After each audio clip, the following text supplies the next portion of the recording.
Okay, chat. We are ready to do some discussing, okay? So, with the fact that we have the announcement... Okay, there's actually one more thing that I wanted to grab. The announcement of the next legend to debut in One Piece Treasure Cruise is going to be Brook. Now, that's not really a big surprise. We kind of knew that Brook was going to be coming out, right? But the thing is Brook is coming out by himself. Now, what does this mean? What this means is that Brook debuting by himself means that the end of month batch is pretty much confirmed already. As we know, we're in the 10th anniversary, subsidiary celebration of Memories of the Straw Hat Pirates, meaning that the next character to come out is going to be Jinbei. Now, this does also mean that Jinbei is likely going to be debuting by himself. Which is weird. That doesn't really happen that often where we get a batch to debut where it's just a one debut legend. It doesn't happen very often. Typically, end of month batch legends are multi-legend releases with two characters that have either opposing or similar abilities. Now, this has happened a couple of times before, and the big one that really came out recently that is kind of interesting is Legend Izo. So, Legend Izo, he debuted in late July of 2023. And what do we know came out, right after Izo? We did have a Rumble legend Kawamatsu, but then we had the big boy himself, Gear 5 Monkey D. Luffy. And this, as I said, this is literally 1 year ago. And of course, with the One Piece Day celebrations, we also got the release of Vivi, Rebecca, Shirahoshi, Mancherry. I personally do not think that we're going to be getting a banner release on July 22nd, like what we have done in the past couple of years. Main reason why I say that is because the official One Piece Day celebrations this year apparently have been changed to the 10th and the 11th of August. So I think that there is a pretty big chance that we have Jinbei release as a solo legend, very similar to what Izo did. And then, we move into early August, August 10th, August 11th, with the One Piece Day celebrations debuting into something. This is tinfoil hat theory here right now. You know what I'm talking about? Jinbei debuts with Straw Hat Crew V3. I mean, that's not going to happen. I mean, look, there is a chance, I suppose, that One Piece Day brings out, like, a new Straw Hat legend, but that would be such a kick in the teeth, wouldn't it? We have Memories of the Straw Hats for 2 months straight, and then they're like, by the way, to finish off the celebration, here's a new Straw Hat legend. Now, that would be absolutely garbage. I sincerely hope that doesn't happen.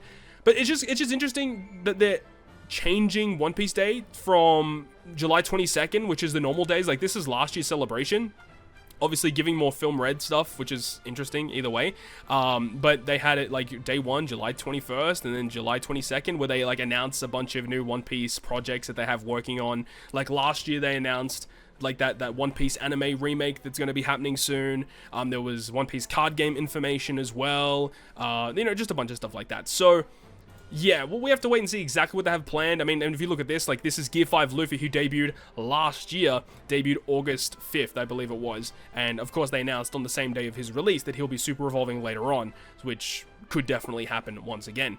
Now, this also happened in August the year before that. So last year was Gear 5 Luffy, and we had Izo beforehand. Now, this correlation doesn't really follow suit from the year prior, because the year before that, during the August period of time where we actually had a big Sugo-Fest release, if I can find it, was actually Legend Uta for the first time in One Piece Treasure Cruise. Now, before Legend Uta's release, who was also in that early August period, August 5th to October 29th, was when the Film Red Sugo-Fest debuted with Uta as the debut with that Film Red Chopper legend.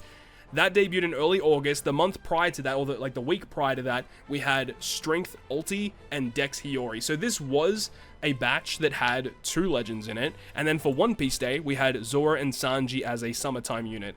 So I don't know what the hell they're going to do this time around. There's a lot of different ways they could pivot this celebration. I just want this celebration to end. I'm so sick of these Memories of Straw Hat stuff. I just want to move on to something else. But I mean, I also talked about this in a couple of Discords as well, like a tinfoil hat theory. Like, the reason why we're getting this Memories of Straw Hat celebration is because they know that after this celebration concludes, that we're not going to be revisiting the Straw Hats for a while.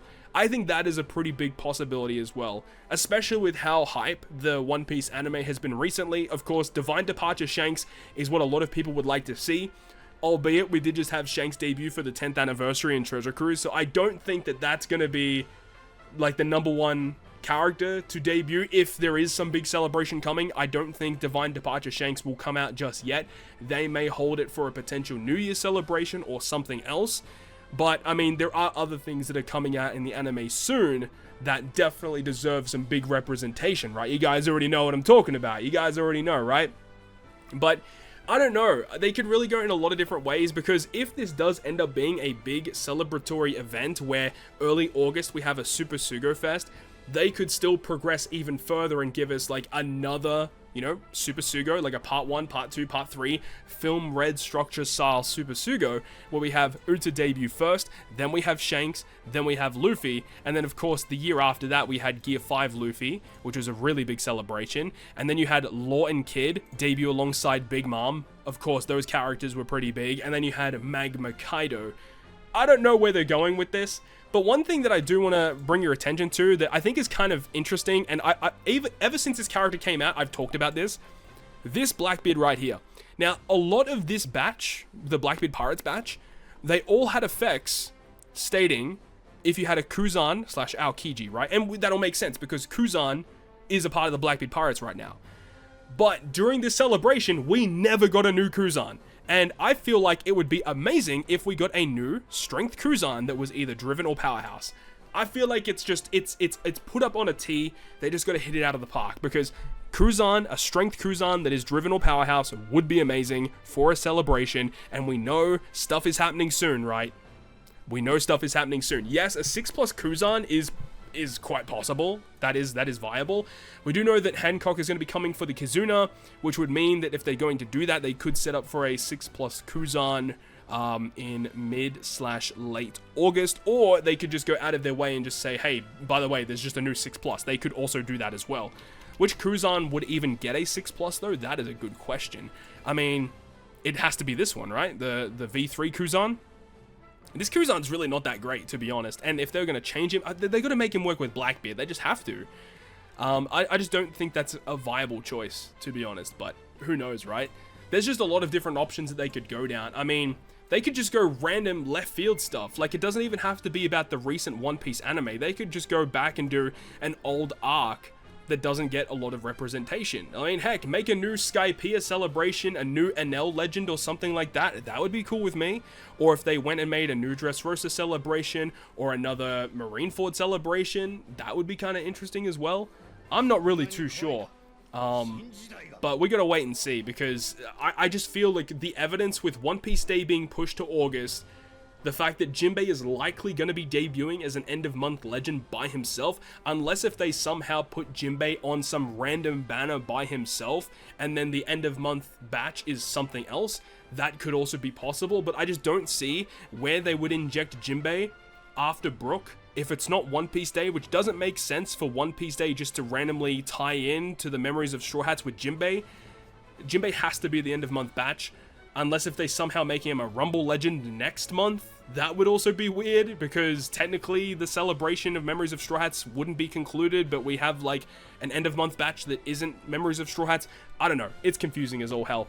Isa and Garnfall. Hey, yo, there you go. You heard it here first. Isa and Garnfall coming in early August as rare recruits. Or Legend Isa, Legend Garnfall. Nah, but seriously, like a Legend NL would be pretty sick though. But I mean, there's just so many different ways you could look at it. We know that Brook is coming. I hope he's good though. I hope Brook is really good. I hope the new Jinbei that they have planned is going to be really good as well. But all in all, I'm just excited for this celebration to be over. I want to move on to something else, please. Please. I'm pretty sure I'm not the only one that that has this same idea, right? Hopefully we get something different moving forward. Anyways, that's enough rambling from me. That's enough rambling. That's just all I wanted to say. I just feel like there is a high chance that we get something, you know? There is a high chance.